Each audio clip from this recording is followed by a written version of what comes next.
Alright, let's make this stupid video. One sec, I'm just on the phone with the Golden Knights. What do you want on the phone with them for? To tell them that their odds suck. I'm sorry, what? They said that the Leafs were the Stanley Cup favorites and then it screwed them all up and they lost the game. It's their fault. Dude, when they say Vegas odds, they're not talking about the Golden Knights. Just shut up, I'm on the phone. Yes, Mr. McPhee? Yes, I'd like to make a complaint. You're actually on the phone with George McPhee? I'm trying to be. Tell him he can't have Calvin Pickard back. Hi! Leafs Nation, stand witness for Austin Lucas!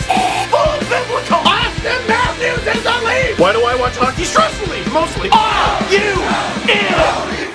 Leafs lose 6-3 to the Ottawa Senators because whenever the Leafs lose, it's 6-3. Now, right off the hop, I didn't watch this one because I was at a wedding. Again. That's okay, no more weddings though this season, till January. But believe me, I followed along on Twitter. As a matter of fact, the groom, my cousin, his orders were to look at the score throughout. When my cousin and his now wife started their speech, it was 3-0 Sens. When they finished it, it was just seconds before the Sens made it 6-3. There were a couple times where he stumbled and looked up. He's like, what's the score? Leafs are within 1! It was fun. And then I watched the highlights, and that's where the fun stopped! So I'm gonna very quickly go through what I saw in the highlights, and then I'm gonna give you some thoughts, some emotions. Because with the Battle of Ontario, it's never as simple as who scored the most goals. First period, it was actually really cute. Timbits hockey player wearing a Nate Thompson jersey scored to make it 1-0 Senators. It's just really cute that they had a Timbits game going on and they made it seem like it was a real one, but it's like, okay, come on, when are you gonna start the real game? Oh, that was the real game, and the front of the Leafs net remains a parking lot. Of all the goals the Leafs have allowed this season, that one might be the most embarrassing. They've allowed some goals at some really inopportune times. There was that tying goal from the Rangers. This goal was shocking. Anderson reaches behind him, makes that crazy save. Everyone's happy. At least all the Leafs fans in attendance were happy. There were a couple dozen Sens fans who were a little pissed. The Leafs had guys in front. The Leafs had numbers. They were outnumbering the Sens. How many shots does Freddie have to stop before the threat is averted? I don't care what Vegas says, you are not the Stanley Cup favorites, the 8-1 favorites with that I can't believe it's not butter defense. Second period, Ryan Dzingel tips it in. It's hard to blame Freddie for that either because it's another tip that you need to give Dzingel credit for, but Connor Carrick, get him out of there! Freddie has allowed a lot of tip-in goals so far this season, but it's the Leafs allowing lots of tip-in goals. Let Freddie do his job! Clear the front of the net! One of the big stories coming out of this game, I watched Mike Babcock's press conference. He's talking about, I think we allowed 4 2-on-1s there in the third period. It's not just the odd man rushes, it's not just systematic breakdowns.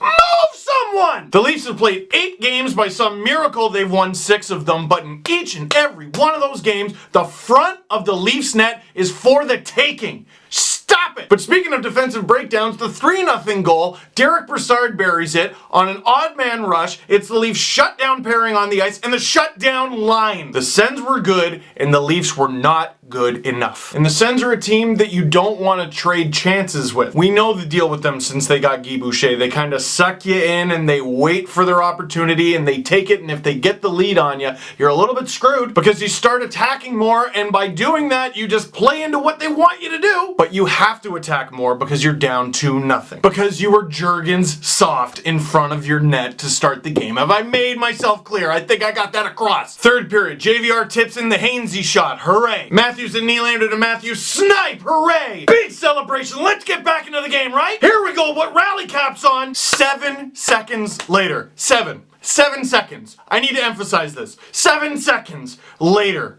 Zaitsev gives it away to Mark Stone, gets a shot, Freddie stops it, gets the rebound, and he scores. Huge celebration from Mark Stone. Sens get their 2-goal lead back, and all the momentum, all the energy, all the excitement is completely sucked out of the Leafs team. But you know what's amazing about that goal and that whole scenario is perception is a hell of a drug. Because what happened? The Senators were up 3-1. Matthews scored and made it 3-2. 7 seconds later, Mark Stone scored and made it 4-2. On one hand, you could look at it as the Leafs trying to make their triumphant comeback after a terrible start, and they claw their way back and they get on the board, and then Matthews taking the team on his back in the city that essentially made him famous, and he scores! Here we go, boys, we're coming back!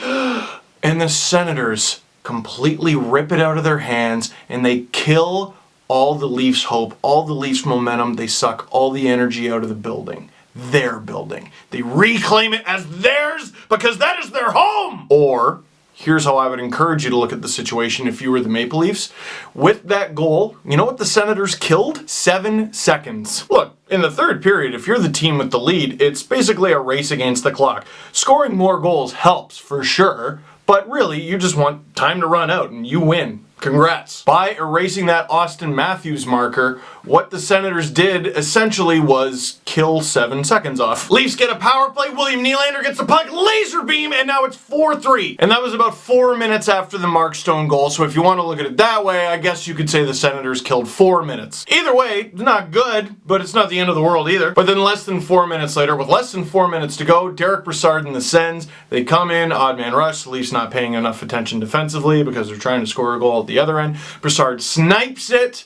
Big celebration. Sens are up 5-3, and then he looks at a Leaf fan in the stands and just stares through them. Mark Stone scores the empty net or whatever. It's a 6-3 Senators victory. I want to go back to the 5-3 goal in Derek Brassard. Because Brassard knew what he was doing with that goal. That goal was the dagger, and the look was him turning the knife. This isn't like Kuznetsov in the playoffs doing the stupid flappy thing and screaming in Polak's face, because the Leafs made him eat his words, or I guess in this case, gestures. But that didn't happen in this case. Taunting is a luxury afforded to the winner. Complaining about it is a luxury afforded to the loser. Didn't like that Brassard did that after the goal? There's only one remedy for that. Beat him. Beat his team.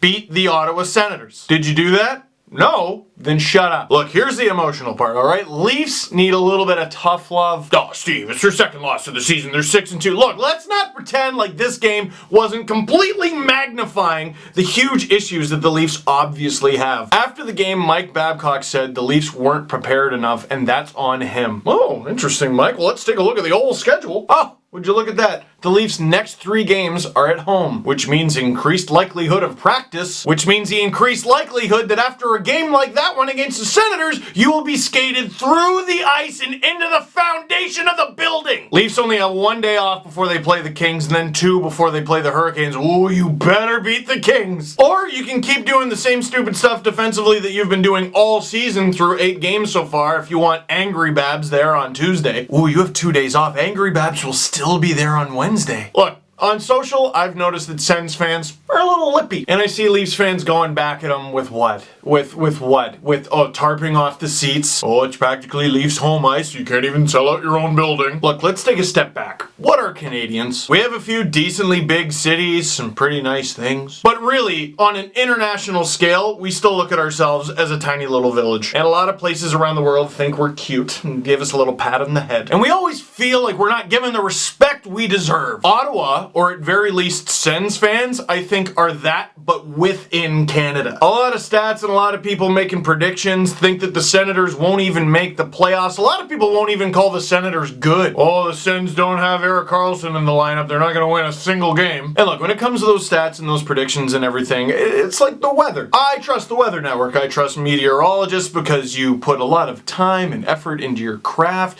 You studied this stuff. You have expensive equipment and you spend a lot of time to make sure that you got it right. But I can't help but notice that everyone keeps calling for rain in Ottawa, and all they seem to get is sun. Babcock nailed it in the post-game press conference. They're still the big boys, guys. The Senators are still the big boys. Who are the big boys? Who are the big... Oh, the Montreal Canadiens because they won the Atlantic Division last year. They won it. Is it the Tampa Bay Lightning because they're healthy now and they look like a legit cup contender? Is it the Toronto Maple Leafs who are the Vegas odds-on favorite to win the Stanley Cup? Which, by the way, all that is garbage. We talked about this on the podcast. That's literally just Vegas preying on marks from Toronto. Remember a couple of years ago, oh, the Blue Jays are the favorites to win the World Series, and everyone dumped money into Vegas. Dude, the Leafs play the Golden Knights in Las Vegas on New Year's Eve. You think that's an accident? No, because as usual, they expect people from Toronto and the greater Toronto area and Leafs fans to continue to be the bankers of the NHL. Here, you idiots will fly down here on New Year's Eve. Come have fun. The big dogs of the Atlantic Division are the team that we saw last night, the Ottawa Senators. I don't give a damn what the stats say. They won this game, so when it comes to the Battle of Ontario, at least for the season so far, they are winning that. But that aside, they just went to the third round. They went to double overtime of Game 7 of the Eastern Conference Final. Sens fans, that's not me turning the knife. That is me giving you your props. You were this close. You deserve credit! Damn it. We talk about Austin Matthews hitting him with the 4. We talk about him scoring 4 goals in his NHL debut. There's even been a story going around about, oh, Matthews autographed his stick and then gave it to Craig Anderson, and oh, he chirped him. Sens won that game. Who cares? When it comes to the Battle of Ontario, I see Leaf fans out there fighting the good fight. They're yipping, they're yapping, they're chirping back. With what? With what of substance? When it comes to the Battle of Ontario, say it with me. The Ottawa Senators are winning. They are. Does that make you mad? Good! Use it as motivation to not play into their game, to not give up odd man rushes, to give a damn in front of your own goaltender. Sometimes you gotta put your ego aside, and just like that scene in Rounders with the suspect Russian accent, he beat me. Straight up. Pay him. Pay that man his money. So you know what? The Ottawa Senators and Sens fans don't have a lot of things. They don't have a team that sells out each and every game, whether they're good or bad. They don't have an NHL arena within like 240 kilometers of the city core. But you know what they have, damn it? A winning hockey team. Yeah, but the numbers say, I get that.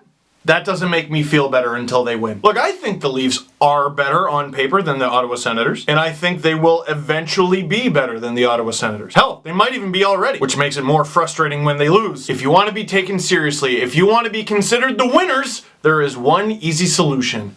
Win. They have been winning. They're 6-2. The Sens, the Senators, the Ottawa Senators. That is who I want you to win against. And until you do that, it's Willy Wonka. You get nothing, you lose. Good day, sir. So Senators fans, if I were you, oh, would I be yucking it up? Would I be loud and proud about this? Would I be the most insufferable fan on planet Earth? Because in this game, it's process over results, because the process is what gets you the results. But damn it if no matter what is said about your process, you keep getting results. Leafs fans, you show some sportsmanship and you congratulate them. They earned it. And Leafs, take note. You got the building full of blue, the coach behind your bench that supposedly the Leafs spurned in Guy Boucher, and you just keep winning. Enjoy it. That's what winners get to do. And I really wanted to end it there, but one last thing. I saw that video of the fight, and I'm sure there wasn't just a one fight in the arena. So the Senators fan throws the first punch, okay? And you shouldn't do that. And I don't know the specifics of the situation, so I'm not really talking about this specifically. But if you get into a fight at a sporting event, at a hockey game, baseball game, basketball game, football game, whatever it is, odds are it's a little bit both your fault. You could have put pride aside and avoided that. I know your heroes on the ice, they get to fight and they get 5 minutes in the box. Oh, that's what they get. You go to jail. So I don't care who you cheer for, don't be a dick. Whether your team is winning or losing, just enjoy the hockey game, spend some time with your friends, go out afterwards, and then on Sunday morning, get brunch. You know where they don't have brunch? Prison. So that is it for this one. Thank you very much for watching. Click like if you like this video. Click subscribe. If you really liked it, tell all your friends, and you don't have to like them, but damn it, you gotta respect them. Hopefully, one day you can beat them.